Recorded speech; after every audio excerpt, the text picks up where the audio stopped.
الكرام، السلام عليكم ورحمة الله تعالى وبركاته.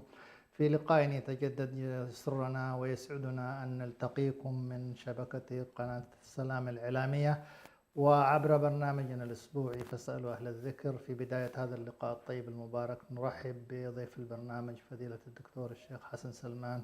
حياكم الله دكتور. أهلا وسهلا، مرحبا بكم بالمشاهدين. كما جرى في لقائنا السابق الحديث عن شعيرة الحج وما في هذه الشعيرة من الفضائل والأحكام، وكان الحديث متركزا على ما يتضمنه الحج من مقاصد سامية ومعان كبيرة، وعن حكم الحج وكيف هذه الفريضة ومكانتها في الإسلام وحكمها الشرعي.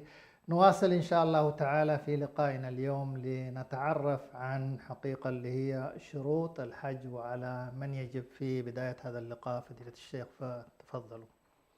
بسم الله الرحمن الرحيم، الحمد لله رب العالمين، والصلاة والسلام على رسول الله الأمين وعلى آله وصحبه أجمعين، أما بعد.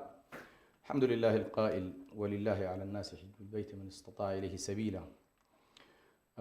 كل الأركان، أركان الإسلام المعروفة بأركان الإسلام الأربعة بعد الشهادة وبعد الشهادتين، قضية الصلاة والزكاة والصيام والحج، كلها تتوقف على وجود شروط، إما أنها شروط وجوب أو أنها شروط صحة. ولا بد للمكلف وهو يقدم على أي شعيرة، كما قال العلماء: لا يجوز لمسلم أن يقدم على عمل حتى يعلم حكم الله فيه. نعم. ومعرفة أحكام الحج لمن يريد أن يحج من الواجبات، لأن الإنسان يرهق نفسه ويدفع ماله ويسافر ويقادر أهله، ثم لا يكون قد عرف من الأحكام ما تصح به هذه العبادة، أو ما الذي يؤدي إلى فسادها وبطلانها، أو ما الذي تترتب عليه بعض الأحكام كالفدية وغيرها. فهذه من الأمور لا بد من التنبيه إليها. ابتداء في هذه الحلقة نقول بأن الإنسان الذي يريد أن يحج لا بد أن يتعرف على أحكام الحج، ويقف كذلك على أي عمل يريد أن يقوم به، ما هو الحكم الشرعي فيه، حتى إن شاء الله تصح عبادته. ففيما يتعلق بمسألة الوجوب، هنا الآية نلاحظ بأن الله سبحانه وتعالى يقول: ولله على الناس حج البيت من استطاع إليه سبيلا.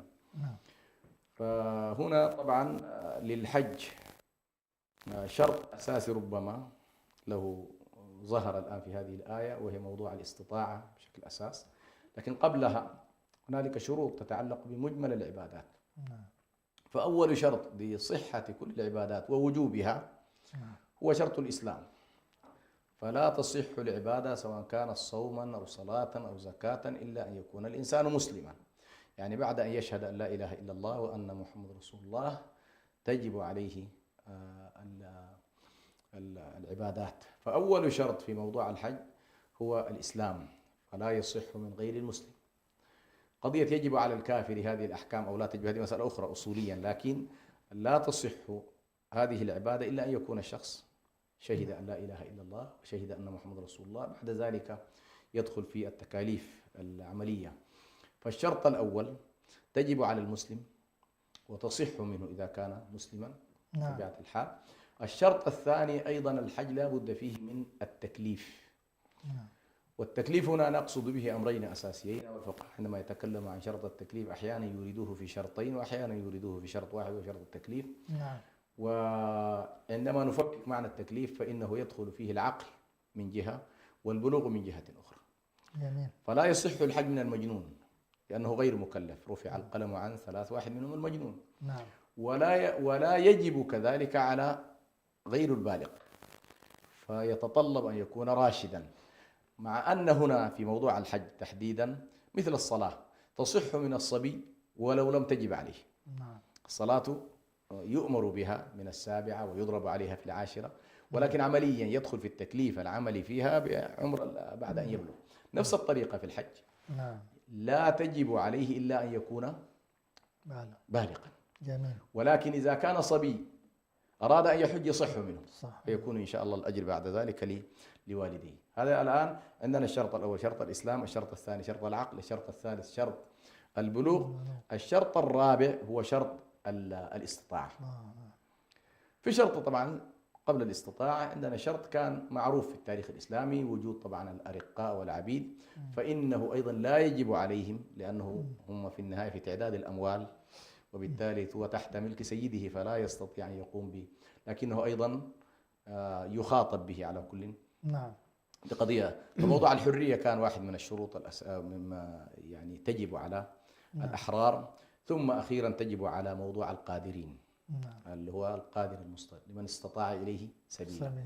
وموضوع الاستطاعة هو حقيقة موضوع طويل يحتاج إلى تفصيل، ولكن نوجزه في عبارات مختصرة. نعني بالاستطاعة الاستطاعة البدنية، بحيث الإنسان يكون قادرا أن يؤدي مناسك الحج بصورة طبيعية غير خارج عن المعتاد. فإذا كان عاجز عن أن يؤدي تكاليف ينتقل إلى شيء آخر على كل موضوع الإنابة، لكن تجب على القادر بدنيا الذي يستطيع أن يؤدي المناسك دون أي إشكال. أيضا أن تكون عنده القدرة المالية، ويدخل في القدرة المالية يدخل فيها تكاليف الرحلة من كل إجراءاتها. اليوم تقريبا دخلت فيها أشياء كثيرة جدا، دخلت فيها الإجراءات، دخلت فيها الرسوم، ودخل فيها كل ما يتعلق بتبعات الكلفة المالية ذهابا وإيابا، ويضاف إليها كذلك كلفة أهله عند غيابه. لغيابه لابد أن يكون أيضا قادر. نضيف على ذلك في موضوع أيضا الاستطاعة الأمن يدخل كذلك في هذا الموضوع، وهو أن يكون الإنسان في طريقه إلى الحج آمنا على نفسه وعلى أمواله، وأن لا يكون عرضة لزوال النفس بطبيعة الحال. إذا نحن الاستطاعة نوجزها في هذه القدرة البدنية والقدرة المالية وعدم الخوف، أي موضوع الأمن. هنالك مسألة لها علاقة عموما بالنساء يضيفها بعض الفقهاء، وهو وجود المحرم مع أي امرأة تريد أن تسافر إلى الحج، ولكن الذي نقول به عموما هو رأي السادة المالكية، وهو إذا وجدت الرفقة المأمونة، وأن تكون هنالك مجموعة من النساء، واليوم تقريبا يعرف بالحملات، أن تكون هنالك حملات تتحرك مع بعضها البعض وتأمن فيه المرأة على نفسها، فإن هذا الموضوع أيضا يعني قد يكون فيه تيسير على كل. وذهب إلى هذا الرأي تقريبا شيخ الإسلام ابن تيمية، وربما ذهب ابن حزم إلى معنى أبعد، وهو أن الوجوب أوجبه على الرجل وليس على المرأة. يقول المرأة عليها أن تحج وعلى محارمها الوجوب، يعني الذي يقع الوجوب عليه ليست هي أنها تمتنع عن الحج لأنه ما في محرم، لا، هي تعزم على الحج، ولكن الأهل بعد ذلك عليهم أن يوفروا لها المحرم. عموما نحن في هذا الموضوع إن شاء الله نقول بأنه إذا توفرت الرفقة المأمونة التي تستطيع أن تكون المرأة في حالة أمن وسلام ذهابا وإيابا مع صواحباتها، فإن ذلك إن شاء الله أيضا يحقق عموما. هذه تقريبا مجمل ما يمكن أن نتكلم عنه في موضوع على من يجب الحج. نعم، بارك الله فيكم، وما تفضلتم به من إيضاح أيضا الشروط الأساسية. لعله أيضا يكتمل الحديث هنا بأن نشير إلى الأركان، وهي حقيقة عمدة يعني في هذا الباب، حتى إن شاء الله تعالى الإنسان يعرف ما يعني هذه الأركان، ويعرف أيضا كما استمعنا إلى الشروط، وبالتالي أيضا يستصحب في هذا الحديث عند فقدان أحدهما ما يلزم. بارك الله فيكم. أحسنت، الله يبارك. طيب، هنا بس من باب الفائدة الفقهية أو الفائدة العلمية، كثير من الناس يسمع شروط وأركان وواجبات ومستحبات فتختلط عليه الأمور. لاحظ الآن ونحن نتكلم عن موضوع الشروط كلها خارج منظومة الحج، لسه لم ندخل الحج. نعم. فالشرط ما كان خارج عن الماهية متقدم. يعني الآن لما يقول والله ما هي شروط الصلاة، نقول والله شروط الصلاة الطهارة، هذا خارج الصلاة. نقول دخول الوقت خارج الصلاة. نقول استقبال القبلة خارج الصلاة. نقول ستر العورة. لاحظ، هذه ليست جزء من ماهية الشيء. فما كان خارج عن الماهية ومطلوب شرعا وتتوقف عليه العبادة، لأن الشرط ما يلزم من عدمه العدم، هذا يسمى شرط. جميل. طيب، إذا نحن تكلمنا في الشروط مش كده؟ ما هي الأركان؟ الركن هو ما كان جزءا من ماهية الشيء. فالآن مثلا في الصلاة جزء من ماهيتها التكبير، جزء من ماهيتها القراءة، جزء من ماهيتها الركوع، السجود، دي جزء من الماهية. جميل. لاحظت؟ بنفس الطريقة جزء الأركان عندما تدخل تتجاوز الشروط وتبدأ في الدخول في في النواحي العملية. هنالك أركان وهنالك واجبات وهنالك مستحبات. صحيح. طيب، في الحج في مسألة مهمة جدا، وهو الواجب والركن. نعم. كل ما يبطل به الحج أو لا نجد له بديل، كأن تكون مثلا عندك الدم أو الفدية بل لا بد من الإتيان به بعينه، هذا هو الركن. ما يمكن أن تقوم فيه بدم أو بفدية، فهذا يمكن أن يدخل معنا في إيه؟ في موضوع الواجبات. طيب، هنالك 3 أركان اتفق عليها الفقهاء. جميل. اللي هو الإحرام، اللي هو موضوع النية، ولا أتكلم عن الزي والميقات لأنه هذه فيها إشكالات، لكن نية الحج نعم هذا تقريبا توقف عليه كل العبادة. طبعا يمكن هنا يحصل اختلاف فقهي، لكن خلينا الآن ندخلها، يعني هل هي والله النية هل هي شرط أم هي ركن؟ نعم. لكن نحن لا نعتبر جزء من ماهية الحج. بنية. نعم. نعم. تمام. طيب، الإحرام وهو قصد الحج. نعم. بعض الناس يصور لما نقول الإحرام هو الإحرام اللبس، هذه بعد أن تنوي تلبس. نعم. مش كده؟ فالإحرام هو نية الحج أو نية النسك، وسنأتي إن شاء الله في موضوع جميل. النسك. النقطة الثانية التي أيضا متفق عليها بين المذاهب هي موضوع الوقوف بعرفة. يا سلام. نعم. وهذا طبعا ركن الحج الأعظم. يا سلام. نعم. الوقوف بعرفة. فالنبي صلى الله عليه وسلم قال الحج عرفة. نعم. فمن فاته الوقوف بعرفة فقد فاته الحج. ولا مجال لأي شكل من أشكال التكملة عندنا. طيب، الركن الثالث هو طواف الإفاضة. نعم. طواف الإفاضة، إذا عندنا الإحرام وعندنا الوقوف بعرفة وعندنا طواف الإفاضة، هذه أركان عند المالكية والشافعية والحنابلة. يا سلام. مش كده؟ جميل. طيب، نضيف إليهم لهؤلاء الثلاثة ركن السعي بين الصفا والمروة. يا سلام. نعم. الأئمة الثلاثة يرون هذه هي الأركان. عندنا الإحرام وعندنا عرفة وعندنا السعي بين الصفا والمروة المسبوق بطواف الإفاضة. جميل. طيب، الأحناف اعتبروا السعي بين الصفا والمروة واجب وليس بركن. وبالتالي عند الأحناف إذا فات الشخص السعي بين الصفا والمروة لم يتمكن منه، يمكن أن يقوم مقامه بإيه؟ الدم. مثل الفرق؟ نعم. لكن الذي يقول به الجمهور هو والأولى نعم. أن الإنسان يؤدي خروجا من أي شكل من أشكال الخلاف، يؤدي السعي بين الصفا والمروة باعتباره ركن من الأركان. جميل. فهذه تقريبا الأركان الأربعة، فيها طبعا تفاصيل طويلة عندما تأتي إلى قضايا الفقه. ويمكن كنت أكلمك قبل أن ندخل إنه كيف أن بعض الفقهاء المالكية يعني أوصل فقط مختصر خليل في أبواب الحج 5 مجلدات بس شرح لمختصر خليل. ففي الفقه موسع جدا، فيه تفاصيل كثيرة جدا، ولكن نحن الآن نقول لمن يريد أن يحج لابد أن يضع هذه الأركان الأربعة أمامه. الإحرام فيه تفاصيل قضايا المواقيت، فيه اللبس، فيه غير ذلك. نعم. الوقوف بعرفة، جميل. لا بد للإنسان أن يحرص على الوقوف بعرفة. الطواف اللي هو طواف الإفاضة. نعم. طبعا طواف القدوم هذا لحاله، وإننا نسعى بين الصفا والمروة. بارك الله فيكم على هذا الإيضاح الطيب، يعني يجيب على قضية مهمة. نأتي بعد هذا فضيلة الشيخ أيضا إلى حقيقة ما يحتاج أن يعني يعرفه يعني الحاج، وهو قضية النسك. وكثير ما يعني يحتاج الحاج إلى بيان هذه المسألة. أي أنواع النسك يختار؟ يعني ما هي النسك وأي أنواعها يختار حتى إن شاء الله تعالى يؤدي يعني حجه على نسك وفق ما هو في الفقه معروف وما دلت عليه النصوص. بارك الله فيكم. الله يجزيك الخير. طبعا سبحان الله شريعتنا هي شريعة التيسير والرحمة.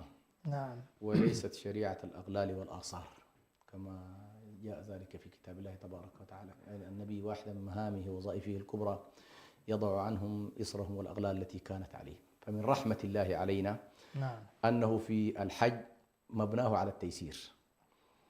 فهنا نتكلم عن النسك بمعنى ما هي الأنواع التي يريد أن يدخل بها الإنسان في هذا الحج. جميل. عندك 3 خيارات. جميل. 3 خيارات. وهذه الخيارات سبحان الله صحيح تكلم العلماء فيها عن الأفضلية. نعم. هل الأفضل النسك ألف أو النسك باء أو النسك جيم؟ لكن أنا أنظر إليها من زاوية أخرى. نعم. وهو ما هو الأيسر للإنسان. الأيسر من ناحية من حيث الوقت، والأيسر من حيث المال، نعم. والأيسر كذلك من حيث أحيانا الوقت. نعم جميل. يعني مثلا شخص جاء في اللحظات الأخيرة وليس أمامه إلا أن يلحق بعرفات، ليدرك الركن هذا الحديث. يريد أن يركن، فهذا قد نقول له والله يا أخي عندك الركن الفلاني أيسر لك من أن تدخل في الركن باء. نعم. لاحظت؟ وهكذا. وشخص آخر مثلا ما عنده أموال، سبحان الله. وفي نوع من أنواع النسك متطلب فيه أن يذبح لاحظت؟ فيقول والله ما عندي. يقول له يا أخي عندك الركن النسك الفلاني أيسر. طيب ما هي هذه الأنساك؟ يا سلام جميل. الأنساك الثلاثة، الأنساك هي ثلاثة أنواع. نعم. إما أنك تنوي الحج مفردا، طيب. وكل الأنساك لا تكون إلا في أشهر الحج. جميل. عشان تكون الصورة واضحة. نعم. يعني لا يجوز لشخص ينوي الحج أو يدخل في نسك الحج خارج توقيت الحج. في رمضان مثلا أتى لا في رمضان يقول والله أنا ناوي الحج، لا يجلس لا ليس نعم. ذلك. نعم. النسك يبدأ من لحظة دخول الشهر. نعم. الحج أشهر معلومات. نعم. طيب، فشخص مثلا يقول والله يا أخي أنا أريد أن أنوي الحج فقط. نعم. هذه حجة الإسلام، لا أريد أن أدخل عليها شيء. نعم. سآتي فقط مفرد ما الحج. يسمى مفرد. طيب. مفرد الحج. نسك. هذا سيؤدي الأركان الأربعة. يا سلام. مش كده؟ نعم. سيحرم، يقف بعرفة، يطوف، يسعى. جميل. انتهينا كده؟ نعم. طيب، النوع الثاني هو أنه يدخل العمرة في الحج. في الحج. يا سلام. فينوي الأمرين معا. نعم. يقول لبيك عمرة وحج. ففي وقت واحد قرن. يقرن الأمرين معا. سمي قران. فسمي قران. جميل. بارك. وهنا تتداخل الأشياء. يعني ما في سعيين وما في طوافين لا، نفس الأشياء، لكن بعدين عندنا إيه مترتب عليها شيء. جميل. لاحظت؟ عندنا واحد ثالث لا يفرد ولا يقرن. ماذا يفعل؟ يفصل بحيث يأتي بالعمرة في أشهر الحج. جميل. فماذا يفعل؟ نعم. يقول لبيك عمرة متمتعا بها إلى الحج. جميل. فيأتي كاملا بأشياء العمرة مستقلة. أيوة، يأتي بالعمرة. جميل. فيأتي بطواف القدوم، ويأتي بالسعي بين الصفا والمروة، ثم يحلق شعره. كده العمرة انتهت. ينتظر إلى أن يأتي يوم التروية. فيحرم للحج. يا سلام. لاحظت؟ نعم. هذه ايش فائدتها؟ بالنسبة للمفرد والقارن ما عندهم مجال لأن يتحللوا. نعم. سيظل بملابسه ولو جاءوا قبل شهر. يا سلام. شوف الرحمة. شخص يأتي قبل شهر كامل، وطبعا في محظورات طويلة جدا احنا قائمة لا تنتهي. لكن هذا سبحان الله صحيح عليه شيء سنأتي به، لكن فائدته أنه يتحلل ويعود حياته الطبيعية، ويذهب إلى زوجته ويتطيب ويأخذ راحته. وضرب المكيفات. أموره ضابطة. أموره ضابطة. جميل. طيب، إذا عندنا الآن المفرد. نعم. وعندنا القارن، وعندنا إيه؟ المتمتع. نعم. الآن ما أريد أرجح يعني أيهما أفضل، لأنه زي ما قلت لك كل واحد له مرجح. قد يكون مرجح عنده مالي، قد يكون المرجح عنده أنا، لكن بشكل عام العلماء تكلموا في موضوع أيهما أفضل. يعني هنا بعد أن يأتي الإنسان بالنسبة للمفرد ما عليه شيء إلا إذا عمل مخالفات. ما عليه دم تحديدا، ما عليه دم. نعم. اللي هو المفرد. بالنسبة للقارن والمتمتع عليهم دم. ذاك لأنه أتى بأمرين معا. نعم. فيحتاج تعويض. جميل. وهذا لأنه أخذ فسحة وتمتع فعليه دم. نعم. أصلا. فهذه هي أنواع النسك الثلاث. نعم. هذه أنواع النسك الثلاث للإنسان أن يختار بينها. يا سلام. بعضهم يفضل النسك الأول بالذات موضوع الحج ألا يدمج معه عمرة. جميل. وبعضهم يرى والله النبي صلى الله عليه وسلم يقول لو استقبلت من أمري ما استدبرت لجعلتها عمرة وكذا. نعم. فيفضل التمتع، وهكذا. على كل الموضوع فيه فسحة إن شاء الله.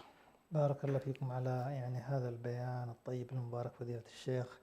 لعل يعني من ضمن ما يكون في الحج قضية الوقوف بعرفة فضيلة الشيخ، من حيث يعني تأكيد ركنيته أنه يوم الحج الأكبر، ولعل من إشارة للعناية بهذا اليوم للحاج وكذلك لغير الحاج. بارك الله فيكم. نعم. طبعا موضوع عرفة نحن لو تذكر في الأسبوع في الدرس في الحلقة الماضية نعم. تكلمنا عن مقصد كبير جدا من مقاصد الحج، وهو استحضار عظمة يوم القيامة، وخصوصا النموذج الذي ضربناه في موضوع عرفة والوقوف بها، وكيف أن الله سبحانه وتعالى يباهي بهؤلاء العباد ملائكته، ويعتق الله سبحانه وتعالى ما شاء ويتقبل من شاء في نعم. هذا اليوم العظيم. ولكن مهم جدا أن ننبه إلى مسألة مهمة جدا، وهو موضوع عرفة فيه جانب ركني وفيه جانب واجب. نعم. فستجد لا بد لتحقق الركنية أن تدرك شيئا من الليل. نعم. لابد أن تدرك شيئا من الليل. فالركنية هنا على كل لدى بعض المذاهب طبعا إذا فاتك الليل كله فالركن لم يتحقق، حتى لو فبعض الناس يتعجل أحيانا ولا ينتظر. ولذلك سلطات جزاهم الله خير يعني الرسمية هناك تحرص على أن الناس ما تذهب قبل غروب الشمس. نعم. وذلك لتحقيق هذا لكن المهم في الموضوع، وهو بعد أن يقف الإنسان، كان النبي صلى الله عليه وسلم في هذا اليوم يكثر من ذكر الله تبارك وتعالى ويكثر من الدعاء، وكان يقف عليه الصلاة والسلام في ناقته يعني يدعو طوال النهار حتى المساء. النبي صلى الله عليه وسلم كان يكثر من الدعاء. وهنا طبعا الذين هم خارج عرفة هم غير الحجاج أيضا منحهم الله سبحانه وتعالى أنهم يمكن أن الصيام في هذا اليوم، ثم أيضا الدعاء في هذا اليوم وإكثار الدعاء. هذا كله مما يلزم الانتباه إليه. وعرفة هي رمزية الحج تحديدا، لهذا خصها النبي صلى الله عليه وسلم بقوله الحج عرفة. نعم.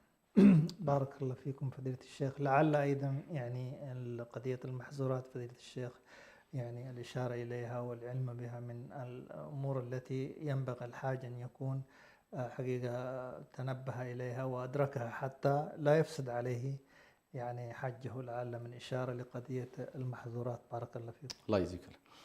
طبعا من أهم الأشياء التي لا بد الالتفات إليها في قضية المحظورات هو أن الإنسان وهو يحرم حدد الله سبحانه وتعالى له مواقيت معينة. نعم.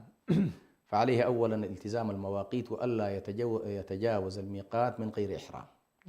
أن ذلك سيدخله في إشكال، وهو إما أنه يعود إلى ميقاته، وإما أنه سيلزمه الدم. فأكبر من محظورات الحج أن يتجاوز الإنسان المواقيت المكانية للحج. وهنالك مواقيت معروفة، مواقيت الحج المعروفة يجب أن لا يتجاوزها الإنسان. هذه ثم بعد أن يحرم الإنسان طبعا اغتسل وتطيب وأخذ راحته، يعني تجهز واستحمى وصلى ركعتين ولبى بالتلبية المعروفة. من هذه اللحظة عليه أن يجتنب مجموعة المحظورات التي سنتكلم عنها. جميل. أكبر المحظورات التي قد تؤدي إلى فساد حجه هو موضوع العلاقة الزوجية أو الجماع أو الجنس بين الرجل وزوجته. يعني من كبرى ما تفسد على الإنسان حجه هو إتيان النساء. فلا رفث ولا فسوق ولا جدال في الحج. لا رفث إنه لا جماع، فيتوقف تماما عن. وهنا عندما نتكلم عن الجماع نتكلم عن مقدماتها أيضا. جميل. كالتقبيل والحضن وغير ذلك مما هو من مثيرات الإنسان. فلا بد، مع أنه في تفاوت طبعا هنا في بين الجماع الذي يفسد حجه وبين الأمور الأخرى. هذه واحدة. أيضا من الأشياء التي تعد محظورات الحج لا يعقد الإنسان بعد إحرامه. قبل التحلل ما في عقد. طيب. يحرص الإنسان كذلك بعد أن دخل في الإحرام ألا يأخذ شيئا من شعره ولا من أظفاره، وألا يلبس مخيطا، وألا يضع على رأسه غطاء زي الطاقية مثلا، وألا تضع المرأة قفازا أو نقابا، لا إذا كان هنالك مثلا تعرضت للرجال وقيل فقد تغطي وجهها، لكن دون أن يكون ذلك ثابتا طوال فترة نعم. فترة حجها. وللأسف طبعا بعض النساء يعني يتصورن بأنه والله يقول لك أنا بس أعمل الدم، وهذا خلاف المشروع، لأن الله تبارك وتعالى أراد للرجل هيئة معينة، وأراد للمرأة أيضا نعم. هيئة معينة في الحج. عندنا أيضا موضوع الصيد، نعم. صيد البر، وعدم إعانة من يصيد أيضا في هذا الجانب. وهنالك المحظور العام اللي هو فلا فسوق ولا جدال. نعم. يتجنب الإنسان كل ما يؤدي إلى الدخول في المجادلات وغير ذلك. عموما هذه المحظورات منها ما يأثم صاحبه ولو لم تكن عليه دماء، نعم. ومنها ما عليه دماء. نعم. فمثلا الآن عندك موضوع الصيد فيه دماء. موضوع الفسوق والجدال هذا يأثم صاحبه، وقد ينقص من درجة القبول عند الله سبحانه وتعالى، ولكن ليس عليه شيء. الأخذ من الشعر أو تقليم الأظافر أو هذه فيها دم، وتتفاوت على كل المحظورات، ولكن أنا ذكرت الآن تقريبا 10 من المحظورات. نعم. بارك الله فيكم فضيلة الشيخ. حقيقة هنالك مسائل كثيرة يعني في الحج كما يعني حقيقة هي معلوم، لكن لعلنا نقف برضو إلى مسألتين، اللي هو موضوع المبيت. يعني بعد الحجاج قد ينفض يعني حكم المبيت في مزدلفة خاصة، والأعمال التي تفعل من السنة أن يتحراها الإنسان. وإذا كان يعني هنالك من استثناء للمبيت أيضا، لعل لو أيضا ما يحتاج الحاجة أن يتفقه في هذا الأمر. والأمر الأخير اللي هو موضوع الرمي ووقته وما فيه من برضو إفتاءات يعني مؤخرا كانت للتسهيل. موضوع الرمي بعد قبل الزوال أو بعده كان طبعا فيه حقيقة ازدحامات معروفة، فلعل من افعل ولا حرج من التسهيلات التي أفتي بها يعني أيضا هذه النقاط لو تناولتموها على وجه السرعة. بارك الله فيكم. طبعا المبيت من الواجبات عموما. نعم. المبيت من الواجبات. إذا أفضتم من عرفات فاذكروا الله عند المشعر الحرام. نعم. هذا والمشعر الحرام في مزدلفة. جميل. نعم.